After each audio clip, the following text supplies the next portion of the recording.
기도하겠습니다. 하나님 감사드립니다. 오늘도 우리 성도님들과 함께 말씀을 나눕니다. 비록 비대면으로 말씀을 나누지만 성령님께서 한 가지로 역사하여 주셔서 전하는 자나 듣는 우리 모든 성도님들이 한 가지로 은혜 받게 하여 주옵소서. 축복하시고 예수님의 이름으로 기도합니다. 아멘. 성경 보도록 하겠습니다. 성경 사무엘상 13장 1절 말씀입니다. 사무엘상 13장 1절 말씀 봉독합니다. 사울이 왕이 될 때에 40세라. 그가 이스라엘을 다스린 지 2년에. 다시 한번 봉독합니다.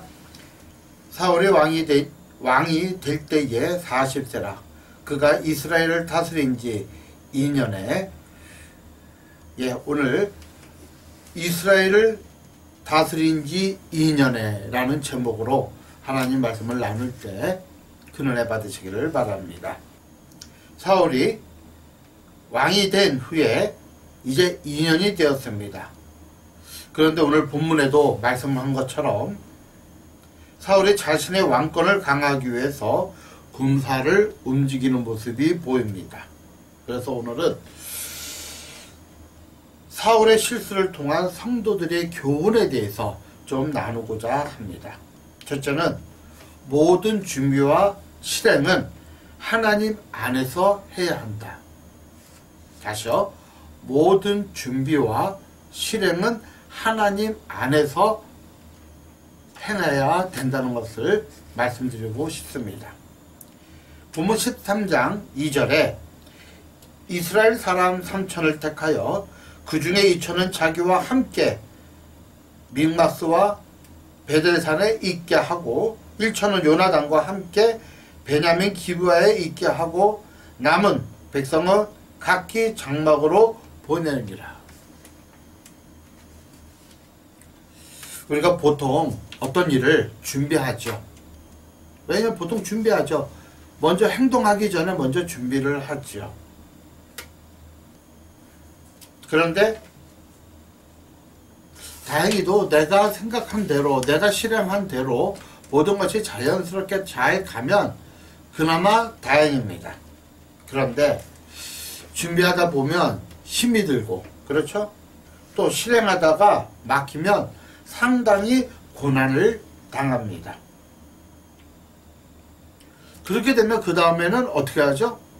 준비하고 실행하다가 문제가 생기면 어떡하죠? 일반적으로 하나님을 찾지요. 그러니까 많은 경우 성도들은 하나님을 어떤 분으로 보시냐면 마치 알라딘의 마술램프처럼 이렇게 보고 있습니다. 그러니까 어떤 문제가 생기면 그 마술램프를 이렇게 쓰담죠. 그러면 마술램프에서 어떻게 해요? 큰 거인이 나와서 이제 그 주인의 모든 문제를 해결해 주는 것을 보게 됩니다. 그래서 다 해결되면 어떻게 됩니까? 다시 이 거인이 마술램프에 들어가고 못 나오게 뚜껑을 닫죠. 자, 우리가 준비하고 우리가 실행합니다. 그러다가 문제가 생기면 하나님 도와달라고 기도합니다. 나쁜 기도는 아니지만 우리는 마치 하나님을 마술램프처럼 그렇게 생각하지는 않은지, 그리고 그 문제가 다 끝나면 램프 속에 거인을 집어넣듯이 하나님은 내 마음 어디 한 구석에 이렇게 놓는 경우도 더러 있다고 할 수 있습니다. 우리가 구구약 상자가 있죠. 구급상자. 이 구급상자는 평상시에는 안 찾아요. 언제 찾죠? 아플 때, 다쳤을 때 이렇게 찾습니다. 그리고 그 문제가 죄송합니다. 그리고 그 문제가 해결되면 어떡하죠? 그 구급상자는 본래 있던 서랍 안에 집어넣습니다.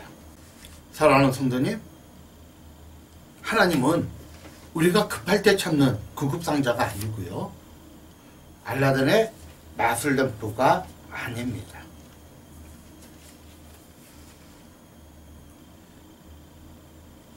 사울은 자기 왕권을 강화하기 위해서 3,000명을 택합니다. 그리고 2,000명은 자기와 함께하고 1,000명은 자기 아들 요나단 왕자와 함께하게 합니다. 근데 이게 문제가 돼요. 이 문제 때문에 결국은 사울은 하나님으로부터 버림받는 그러한 사건을 벌이게 됩니다. 만일 사울이 3,000명을 모으기 이전에 하나님, 이 나라의 왕권, 나라가 안정하기 위해서 3,000명을 필요한데 하나님 이 3,000명을 모아도 되겠습니까? 라고 물어봤다면 훨씬 더 좋았지 않았을까? 그렇게 생각합니다. 보세요. 사무엘상 13장 3절로 5절입니다. 요나단이 게바에 있는 블레셋 사람의 수비대를 치매 블레셋 사람이 이를 들은지라 사울이 온 땅에 나팔을 불어 이르되 히브리 사람들은 들으라 하니 계속해서요. 블레셋 사람이 이스라엘과 싸우려 하여 모였는데 병거 3만이요 마병 6천이요 백성은 해변에 모래같이 많더라. 그들이 올라와서 베다원 동편 민막스에 진침해. 지금 사울은 3,000명이에요. 근데 하나님께서 허락하지 않는 전쟁을 준비하다가 보니까 여기 지금 블레셋은 병거가 3만이에요. 병거. 탱크죠. 그 당시엔 탱크입니다. 그게 3만이에요. 그리고 마병이 6천이고 백성은 해변의 모래처럼 어마어마하다고 합니다. 그러니까 블레셋은 대군을 모아서 이스라엘과 전쟁을 준비하고 있습니다. 그 결과 어떻죠? 이스라엘 사람들이 6절과 7절입니다. 위급함을 보고 절박하여 굴과 숯불에 바위 틈과 은밀한 곳과 웅덩이에 숨으며 뭐죠? 이것을 본 이스라엘 백성들이 다 뿔뿔이 흩어져서 숨어버려요. 어떤 히브리 사람들은 요단을 건너간 것과 길앗 땅으로 가되 사울은 아직 길갈에 있고 그를 쫓은 백성은 떨더라. 자, 지금 사울이 모은 3,000명 하나님의 허락하지 않았습니다. 사울이 계획하고 사울이 실행했습니다. 예, 우리가 어떤 것을 계획하고 실행하는 것이 절대 나쁜 것이 아니야. 그러나 사울은 어떤 사람이죠? 하나님의 은혜로 인해서 왕이 된 사람이에요. 하나님의 절대적인 은혜 안에서 모든 것을 행하는 사람이었어요. 그런데 2년이 지났어요. 2년이 지나다 보니까 자기 마음대로 하고 싶어요. 자기 생각대로 하고 싶어요. 자기 계획대로 하고 싶어요.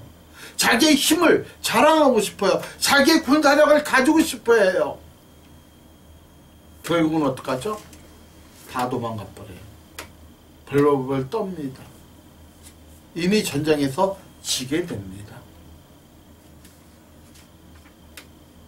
우리가 어떠한 준비를 하던 어떤 행위를 하던 먼저 하나님 앞에 기도하는, 그래서 하나님의 응답을 받는 저와 여러분이 되시기를 주의 이름으로 축복합니다.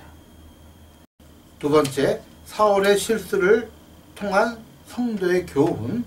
두 번째입니다. 내 생각에 하나님의 뜻을 감추지 말아야 한다. 이게 뭐냐면 하나의 뜻이 분명히 있어요. 내 생각으로 덮어버리는 거예요. 본문 9절입니다. 사울이 가로되 번제와 화목제를 이리로 가져오라 하되 번제를 드렸더니. 문제는 지금 사울이 다급해요. 왜 다급하냐? 지금 블레셋은 어마어마한 군대를 모아서 와 있어요. 그런데 자기와 같이 있었던 3,000명의 사람들이 다 흩어지기 시작하는 거예요. 근데 그 당시 전쟁은 하나님 앞에 먼저 제사를 드리고 전쟁을 치렀습니다. 사실 사무엘은 7일 후에 온다고 얘기를 했거든요. 7일 후에. 자, 보세요. 8절입니다. 사울이 사무엘의 정한 기한대로 이레를 기다리되 사무엘이 길갈로 오지 아니하매 백성이 사울에게서 흩어지니라. 7일 후에 가겠다. 근데 7일이 됐어요. 근데 사울이 안 와요. 막 사람들은 흩어져요. 군사들은 흩어져요. 도망가요. 숨어버려요. 막 두려워 떨어요. 우리 여기에 속지 않기를 축복합니다. 어쩌면 사무엘은 사울이 하나님의 말씀을 기다리는 인내를 요구합니다. 예, 7일 됐어요. 근데 온전히 7일이 지나지는 않았습니다. 그런데 사울에게 있어서 백성이 흩어지는 것은 두려운 거예요. 그런데 사실 사무엘이 사울에게 7일 동안 기다리라고 한 것도 바로 이런 이유예요. 사람 의지하지 마라. 군사를 의심하지 마라. 누구를 의지하라? 절대적으로 하나님을 의지하라고 말씀하고 계신 겁니다. 그런데 10절 보세요. 번제를 드리기를 필하자. 그러니까 이 번제는 누가 드려야 돼요? 사무엘 선지자가 와서 하나님 앞에 예배를 드려야 돼요. 그런데 막 두려움이 오니까 사람이 자기에서 막 흩어지니까 사울이 어떻게 해요? 자기가 번제를 드렸어요. 자기가 예배를 집도했어요. 안 됩니다. 근데 이건 아셔야 돼요. 그러면 오늘날 예수 믿는 우리는 하나님 앞에 예배를 혼자 못 드리느냐? 드리죠. 가족끼리 예배 드릴 수 있죠. 뭐 질서를 위해서 아버지가 예배를 드리고 혹시 그 가운데 목회자가 있으면 목회자가 예배를 인도하죠. 전혀 문제 안 돼요. 왜? 예수 그리스도로 말미암아 성령 하나님 내 안에 계셨기 때문에 우리는 언제든지 그 십자가를 가지고 하나님께 나아갈 수가 있어요. 예배를 드릴 수가 있어요. 그러나 과거 이 시대에는 아무나 예배를 인도할 수 없고 바로 하나님이 허락한 레위 지파 사람이나 선지자만이 예배를 드릴 수가 있었습니다. 그러니까 아무리 왕이 권력이 있을지라도 왕은 절대 제사를 지낼 수가 없습니다. 참석자지 주관자가 아니에요. 그런데 지금 사울은 뭐죠? 백성이 자기에게 흩어지니까 어떻게 합니까? 자기가 직접 번제를 드려버려요. 제사를 집도합니다. 이게 문제가 된 거예요. 다시 10절이요. 번제 되기를 필하자 사무엘이 온지라 사울이 나아가 맞음에 무난하매. 나아가 무난하매. 우리가 신앙생활 하면서 꼭 조심해야 될 것은 환경 때문에 신앙을 버리는 분들이 간혹 있습니다. 환경 때문에 하나님을 모르는 척하는 분들이 간혹 있습니다. 환경을 인하여 하나님과의 약속, 믿음을 저버리지 않기를 주의 이름으로 축복합니다. 하나님의 일은요, 결과도 선해야 되지만 과정도 선해야 돼요. 결과는 좋은데 과정이 나쁘면 그건 아니에요. 설령 결과가 좀 원치 않을지라도 과정이 중요하면, 과정이 정말 정직했다면 하나님은 기뻐하십니다. 근데 우리는 자꾸 과정만 중요시합니다. 근데 여기서 또 한 번의 사무엘 선지자에 대한 사울이 실수를 합니다. 11절과 12절입니다. 사무엘이 가로되 왕이 행한 것이 무엇냐? 당신 뭐라 했습니까 지금? 당신이 왜 번제를 드립니까? 사울이 가로되 백성은 나에게서 흩어지고 당신은 정한 날에 오지 아니하였고 블레셋은 민막스에 모였음을 내가 보았으므로 부득이 하여 번제를 드렸나이다.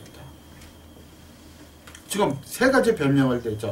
첫째, 지금 백성이 흩어지고 있다. 환경이 안 좋다.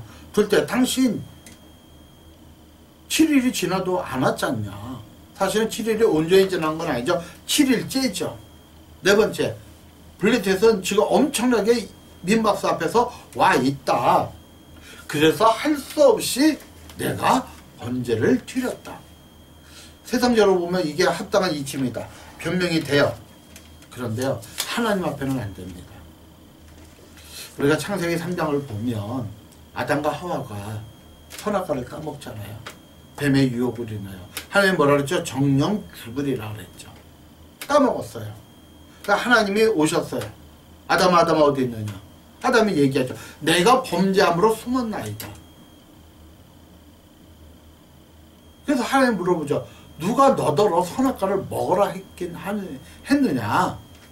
이때 아담이 먹었잖아요. 그러면 제가 잘못했습니다. 다 내 탓입니다. 내가 선악과를 먹었습니다. 용서해달라고 하면 문제는 해결돼요. 그런데 뭐라 그러죠? 하나님이 나에게 주신 저 여자,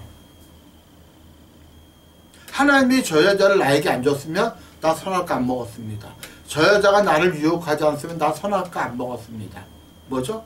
핑계를 대는 거죠. 핑계. 그래 하나님이 또 하와에게 묻습니다. 너는 누가 너더러 이 선악과를 먹으라 했느냐? 저 뱀이 나에게. 사랑하는 이게 인간의 타락의 시작입니다. 지금 지금 사울이 해야 할 것은 딱 하나예요. 내가 범죄하였나이다. 내가 범죄하였나이다. 우리가 간혹 살다 보면 죄를 지라는 얘기는 아니지만 하나님대로 살지 못할 때가 종종 있습니다. 무심코 지나가요. 근데 어떤 사건은 이게 세상에 딱 드러나요. 나의 잘못이. 그럴 때 변명되지 마세요. 그냥 하나님 제가 잘못했습니다. 저를 긍휼히 여겨주세요. 하나님 앞에 관계 회복을 가지시기를 주의 이름으로 축복합니다. 세 번째입니다.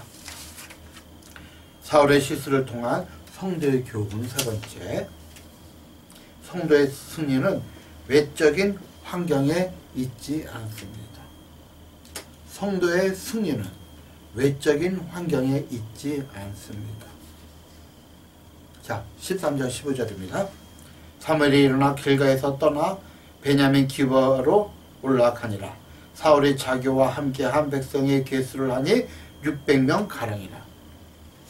자, 블레셋은 수만 명이에요. 엄청나요. 그런데 지금 사울과 함께한 사람은 3,000명에서 2,400명이 떠나버려요. 600명만 남았어요. 그런데 더 놀라운 건 20절에 온 이스라엘 사람의 각기 보습이나 삽이나 도끼나 괭이를 벼리려면 블레셋 사람에게로 내려갔더니 22절 싸우는 날에 사울과 요나단과 함께한 백성의 손에는 칼이나 창이 없고 오직 사울과 그 아들 요나단에게만 있느니라. 그러니까 지금 600명도 온전히 무장한 게 아니라 곡괭이, 삽, 도끼 이런 것만 갖고 왔어요. 농사를 질 수 있는 기구만 가져온 거예요. 창과 칼은 누구에게만 있어요? 사울과 요나단만 있어요. 그런데 블레셋에서 온 사람 모두가 칼을 차고 있고 창을 가지고 있어요. 한 번 꼬이면요 계속 꼬입니다.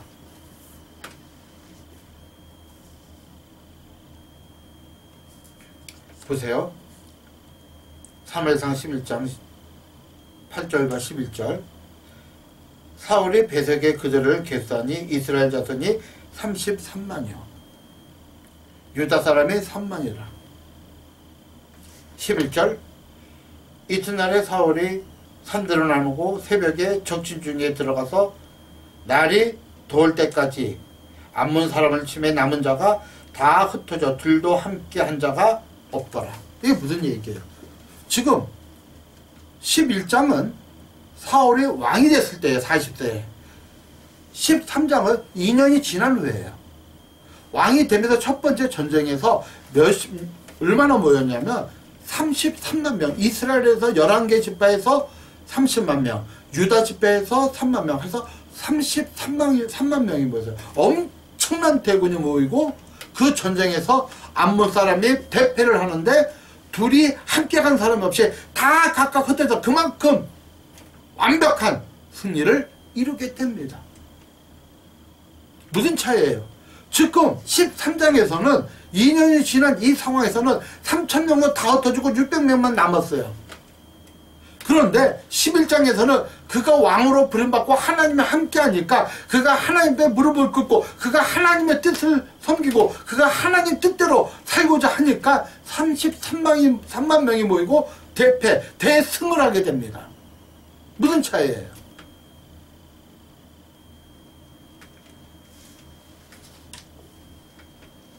하나님이 함께 하느냐 하나님께서 함께 하지 않느냐의 차이. 우리의 환경은 아무리 공고하고 힘들고 별반 볼 것이 없을지라도 하나님이 함께 하시면 그 모든 것을 역전시키는 하나님이심을 여러분은 꼭 기억하시기를 부탁합니다.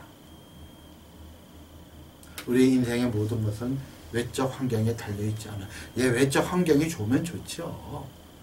뭐 물질도 많고 사업도 잘 되고 건강하고 자녀도 잘 되고 자녀들이 결혼도 하고 뭐 다 좋죠. 근데 거기 하나님이 빠지면 아무것도 아닙니다. 우리의 마지막 인생들 이제 대부분 40을 넘기신 분들이죠. 어떤 분은 60을 넘긴 분도 계시죠. 이제 인생의 마지막을 기승전결을 하면 마지막 결론을 향하여 이렇게 나아가시는 분들 이제부터라도 어떻게 해요? 어떻게 신앙생활해요? 외적인 환경도 중요하지만 더 중요한 하나님을 바라보는 우리 현아자매는 지금부터라도 하나님을 바라보는 그런 믿음의 훈련을 하시기를 축복합니다. 시편 55편 8절로 9절 말씀입니다. 이는 내 생각이 너희 생각과 다르며 내 길은 너희 길과 다르니라. 여호와의 말씀이니라. 이는 하늘이 땅보다 높음같이 내 길은 너희 길보다 높으며 내 생각은 너희 생각보다 높으니라. 내 생각과 하나님 생각은 다르대. 맞아요. 달라요. 내 길과 하나님의 길은 다르답니다. 하나님 훨씬 더 높고 훨씬 더 깊고 훨씬 더 넓습니다. 정말 하나님 안에서 기쁨을 누리고 살아갈 자 저와 여러분이 되시기를 주의 이름으로 축복합니다. 아멘. 기도하겠습니다. 창조하신 아버지 하나님 감사합니다. 축복하시고 함께 하시고 긍휼히 여겨주시고 저희가 어떤 일을 당하여도 결단코 기도로서 준비하고 기도로서 행하게 하게 하여 주옵소서. 뿐만 아니라 내 생각에 하나님의 생각, 하나님의 말씀을 덮지 않게 하시고 정말 우리가 어떤 외적인 환경에 있을지라도 하나님 한 분만 바라보며 하나님만 보여자며 모든 문제가 해결되고 하나님의 뜻 안에서 강건한 신앙생활을 할 수 있음을 믿습니다. 우리가 무엇이 되는 것이 중요한 것이 아니라 어떻게 하나님의 뜻대로 사는 것이 더 귀함을 깨닫게 하여 주옵소서. 예수님의 이름으로 기도합니다. 아멘. 광고 드립니다. 말씀대로요. 다음 주부터 21일이죠? 우리가 제가 여기서 예배를 드립니다. 꼭 코로나 백신, 코로나19를 꼭 2번 접종하셔야 되고요. 마스크 착용해야 됩니다. 그리고 당분간은 식사는 하지 않을 것입니다. 그리고 집에 계신 분은 유튜브로 실시간으로 이렇게 설교가 나가려고 준비하고 있어요. 실시간입니다. 그래서 11시에 꼭 유튜브로 들어오시고, 그런데 가능한 함께 예배 드렸으면 좋겠어요. 정말 지금 어쩔 수 없이 유튜브로 이렇게 동영상으로 예배를 드리지만, 이제 우리가 대면 예배를 드릴 수 있다면 같이 이렇게 예배 드리기를 부탁드립니다. 지금 뭐 2,000명대인데 더 이상 확전이 안 되고 위드 코로나가 될 수 있도록 이렇게 기도해 주시기 바랍니다. 기도하겠습니다. 이제는 우리 주 예수 그리스도의 무한하신 은혜와 우리 아버지 하나님의 지극하신 사랑과 성령께서 말씀을 통하여 깨닫고 말씀대로 살아가길 원하는 산 성도들 머리 위에 지금부터 영원토록 함께 하시기를 축원하옵나이다.